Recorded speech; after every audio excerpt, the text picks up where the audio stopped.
Misalnya dari rumah ke sekolah, cuman ngambil ilmu ya, ambil ilmu itu banyak-banyak bawa ke sini.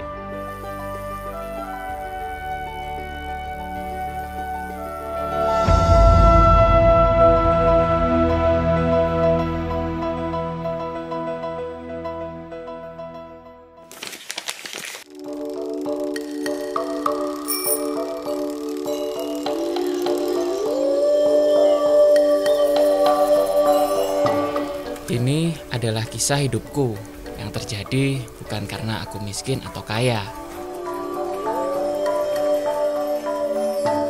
Bukan pula karena aku ini anak siapa. Yang kulakukan adalah karena sebuah tekad. Keinginan yang aku sendiri pun sulit untuk membendungnya. Ini semua hanyalah tentang sebuah tujuan. Kemanakah engkau akan membawa mimpi-mimpimu?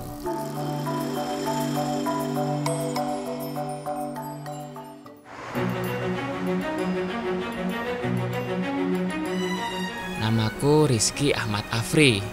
Akhir tahun ini umurku genap 18 tahun.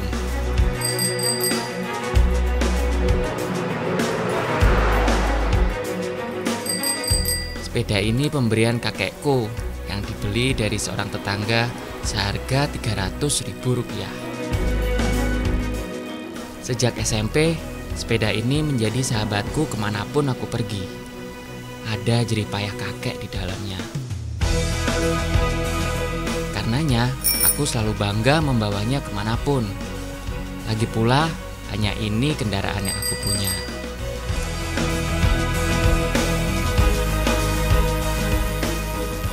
Dan aku mikirnya gini, Mbak, ketika kamu udah gagah, entah naik sepeda, naik motor itu udah gagah, Mbak.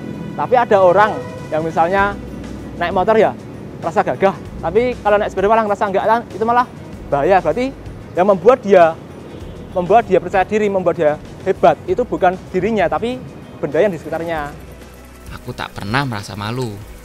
Bahkan aku merasa tak kalah gagahnya dengan mereka yang naik kendaraan mahal sekalipun.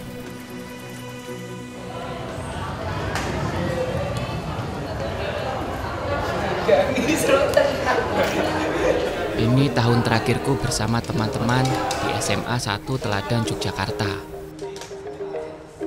Tak lama lagi, kami semua berpisah mencari jalan hidup masing-masing. Bagiku, sekolah ini sudah seperti rumah kedua bagiku. Sebagian besar waktuku selama 3 tahun ini, aku habiskan di sekolah berjuluk Teladan ini.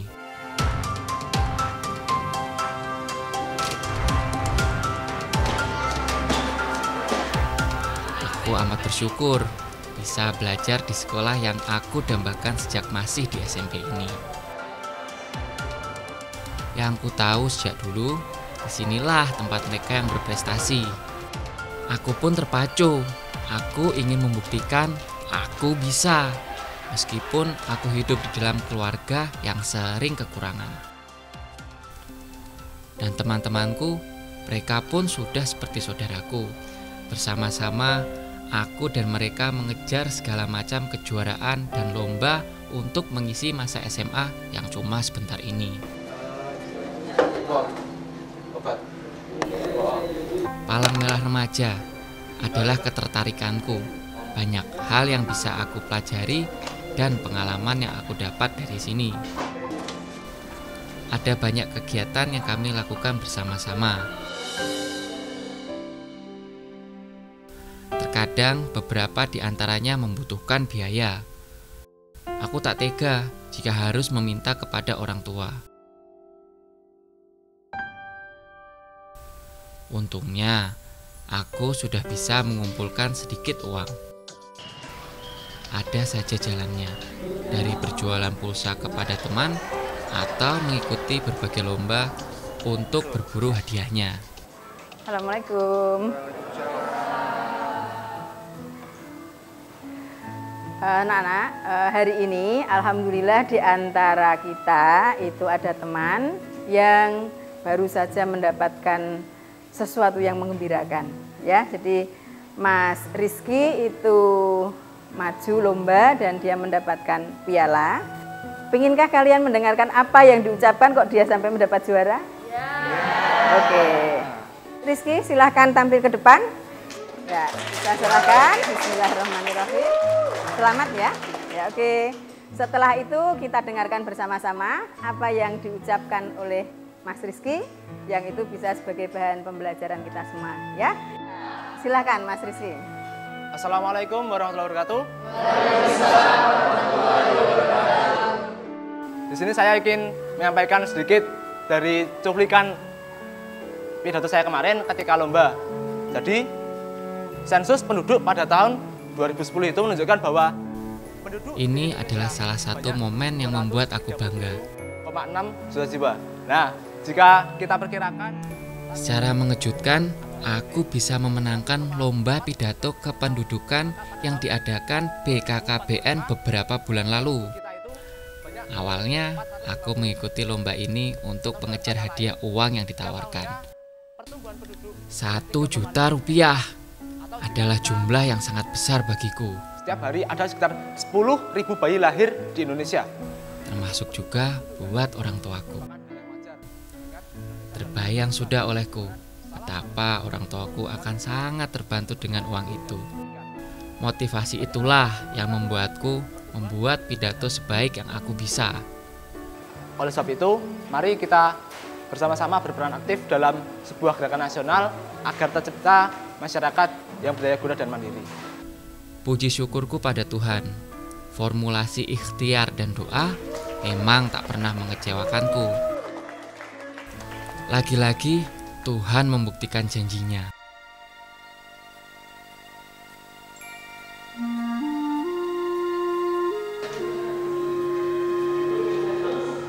Mas, aku mumet ya?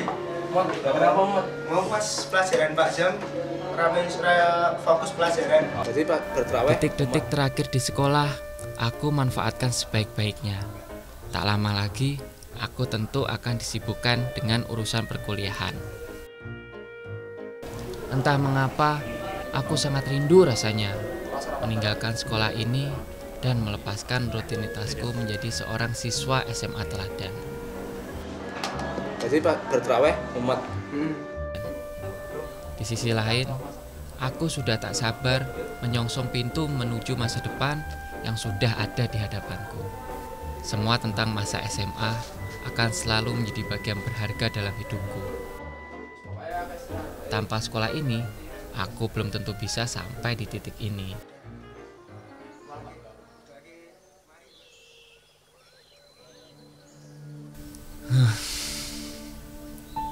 Semua terasa penuh keajaiban. Siapapun tak pernah tahu apa yang akan terjadi di masa datang. Yang aku tahu hanyalah terus berusaha melakukan hal yang terbaik bagi hidupku. Kejutan-kejutan kecil dari Yang Kuasa membuat aku merasa dekat dengannya, baik yang manis maupun yang pahit. Setiap masalah dan kesulitan yang datang pasti ada jalannya. Demikian yang kuyakini. Semua orang pasti memiliki mimpi dan harapan dalam kehidupan ini. Begitu pula aku. Setiap harapan kecil dan besar, jangka pendek maupun jangka panjang, senantiasa aku tuangkan dalam buku tulisku ini. Buku ini adalah upaya menjaga langkahku.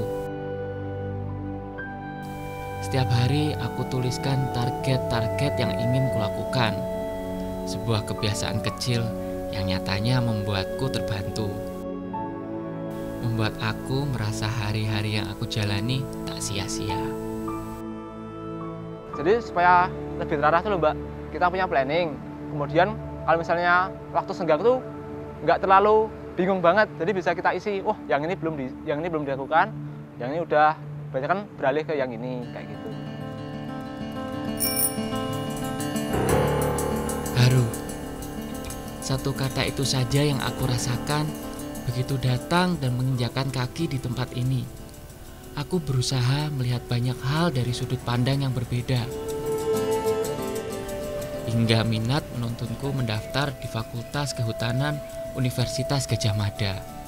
Universitas besar yang aku impikan sejak lama, menantiku untuk menggali segala ilmu dan kemasyurannya. Banyak sih yang juga menentang, kok kamu milihnya kehutanan? Padahal hutan itu akan habis loh besok. Nah aku jawabnya gini, nah justru itu, ketika hutan akan habis, maka akan butuh orang untuk mengembalikannya dan memulihkannya. Aku optimis itu, Mbak. Rasa-rasanya mustahil bisa duduk di bangku kuliah. Kata mereka, biayanya besar. Aku sadari itu. Aku pun bertekad mendaftar beasiswa ke sana kemari demi membangun mimpiku. Kasih dan kuasa Tuhan meringankan langkahku. Ia memberi ganjaran indah atas kerja kerasku, di mana orang tuaku terjaga memanjatkan doa untukku.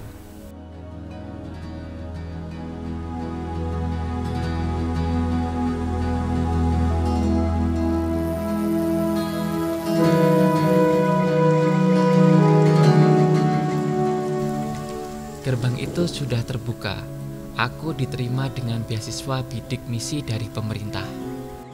4 tahun yang akan datang adalah waktu untukku bekerja keras. Bila tiba saatnya, aku akan mengajak ayah dan ibuku di sini. Nggak terbayangkan sama sekali kalau sama saya. Kayak yang mustahil sebenarnya. Iya, bener-bener saya kayak mukjizat dari Allah gitu.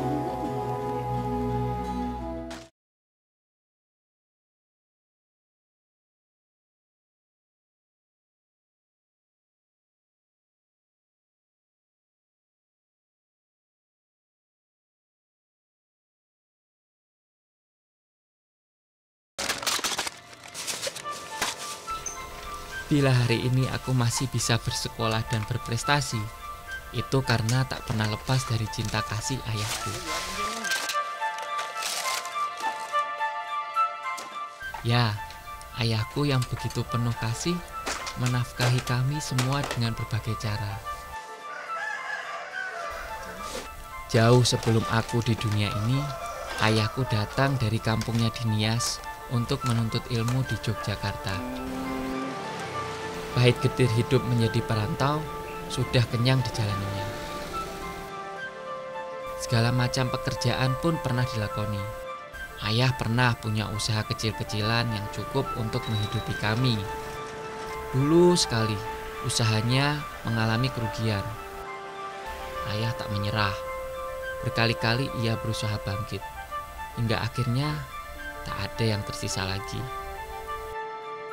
Tapi ayahku orang yang kuat. Ia juga contoh nyata seorang pekerja keras. Ia juga tak kenal gengsi untuk menafkahi kami. Itu yang aku pelajari dari ayah. Tak perlu malu selama pekerjaan itu halal. Toh, apa yang ia lakukan hanyalah mengumpulkan yang tidak terpakai dan menjualnya agar bermanfaat. Kini aku malah merasa begitu bangga dengan ayahku. Beliau mengajariku untuk tidak meletakkan mimpi besarku. Kalau setiap dia pergi sekolah itu saya selalu motivasi. Dia kan salaman tuh, Pak pamit sekolah. Terus saya bilang, Rizky ke sekolah nak, ambil ilmu itu bawa ke rumah. Nah, ambil ilmu bawa ke rumah, jangan yang lain-lain. Ilmu apapun bawa ke rumah, itu yang selalu saya pegang. Nggak usah gengsi, nggak usah apa, yang penting kita jalan yang baik.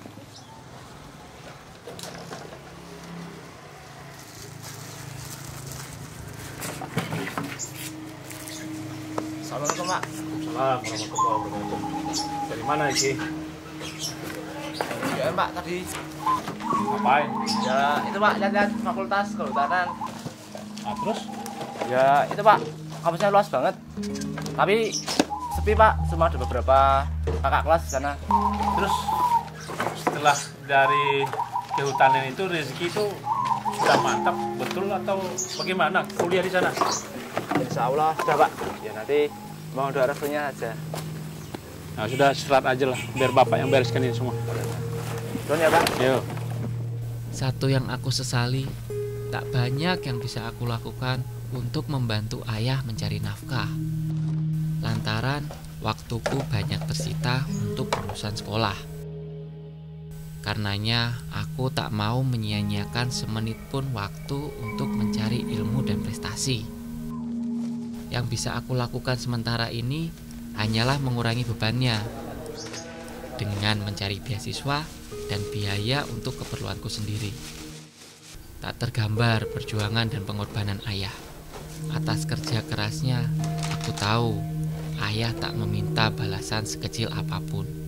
Ia hanya ingin menyaksikan anak-anaknya dapat hidup lebih baik darinya.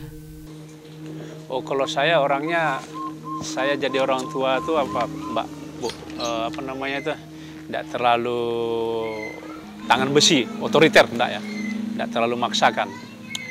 Soal dia mau jadi kerja apa nanti, setelah dia besar itu tergantung dia, tergantung disiplin ilmunya, keahlian dia. Yang penting sama saya sebagai orang tua untuk anak itu, dia itu apa namanya itu, tahu di agama, tahu dengan orang, tahu dengan saudaranya, dan dia bisa mengendalikan dirinya.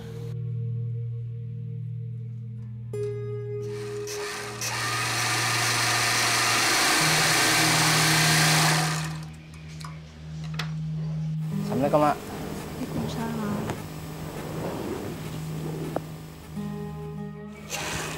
Piye PR murun?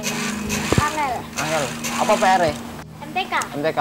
Akeh ora? akeh. Ayo balik engko digerak, Barisa, Jalali. Udah. Aku tak leren sik ya, Run. Iya. Aku leren sik ya, Pak. Ya, bikin air sana udah selesai. Ibuku memiliki sedikit keahlian menjahit. Baru beberapa bulan ini, ia menerima jahitan lagi setelah sekian lama. Fisiknya yang begitu lemah membuat ibu mudah jatuh sakit kala kelelahan, lantaran penyakit lambung yang cukup parah. Ya lagu Lia itu kalau diceritain sebenarnya sebagai pribadi, sebagai orang tua, malu saya itu sebenarnya. Malu dengan diri sendiri sama anak. Kadang saya itu terpaksa, Ki ada uang, saya bilang gitu. Ibu pinjem, ada saya bilang gitu kan, iya dikasihnya itu. Kalau dia pas sedang, Mak aku lagi gak punya uang gitu. Kadang bapaknya saya tanya ada uang, itu baru dikasih. Kalau dia tuh nggak pernah pelit gitu, tahu kesulitan orang tua. Seperti saya cerita kemarin, dia yang ulang tahun, dia yang beliin saya HP. Jahitan ibu memang tak banyak. Upahnya 25.000 untuk setiap baju yang ia selesaikan selama 3 hari. Kelembutan kasihnya membuatku berpegang teguh pada janjiku itu.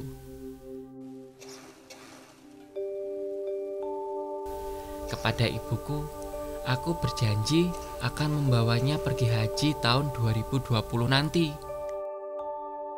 Aku yakin saat itu aku sudah mampu mengajaknya ke tanah suci.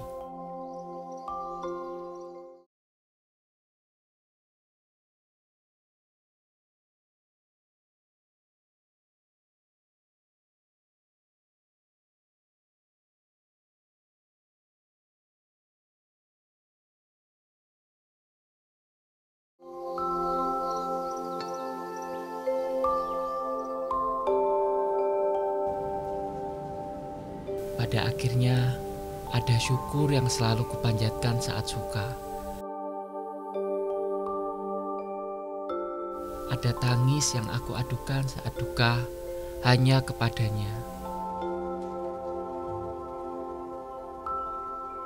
Sejak kecil, ayahku begitu keras mengajarkan ibadah dan berserah diri pada Sang Pencipta. Agar setinggi apapun kita sebagai manusia, tak akan pernah membuat jumawa. Ya hikmahnya kita jadi semakin ingat pada Allah tuh Mbak. Dan banyak kejadian yang di luar pikiran kita malah bisa terlaksana itu Mbak. Pernah pulang sekolah ada pameran di CEC. Orang rame. Ada tanya jawab soal. Jadi tidak ada yang tahu. Dia tahu nunjukkan tangan. Dijawabnya pertanyaan CEC itu kan. dapat HP dia. Ya, ini saya 2 masuk saya di situ pertama, itulah bukti kamu berilmu, bisa menjawab, orang lain tidak tahu. Kamu dapat rezeki dari Allah. Bangga dengan manusiawi. Tapi saya apa? Baca alhamdulillah nak. Segala sesuatu dari Tuhan itu sebelah. Tas sekolah dan sepatu yang sudah usang inilah yang selalu setia menemani langkah-langkahku mengejar mimpi selama di SMA. Saat kuliah nanti pun, kedua benda ini masih akan sangat aku perlukan. Aku tak keberatan mengajak mereka lagi ke dalam kelas-kelas perkuliahan. Aku bersyukur memiliki keluarga yang saling menyayangi. Meski kekurangan secara materi, namun tak pernah kekurangan kasih sayang. Ayo men luas banget. Inilah yang mengisi jiwaku. Dan ini adalah istanaku. Aku tinggal di sini bersama ayah, ibu, dan adikku. Hanya sebuah rumah kecil, menumpang di tanah nenek bersama keluarga besar lainnya. Meski kecil, rumah ini adalah tempat aku meletakkan lelahku setelah seharian mengejar mimpi. Tempat mengisi lagi energiku dengan tawa adik dan petuah-petuah dari orang tuaku.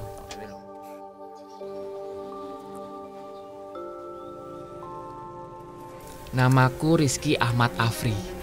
Di tengah kesulitan keluargaku, aku melihat sebuah titik terang melalui sebuah jalan berliku yang tak pernah membuatku takut. Karena aku memilih tidak menyerah.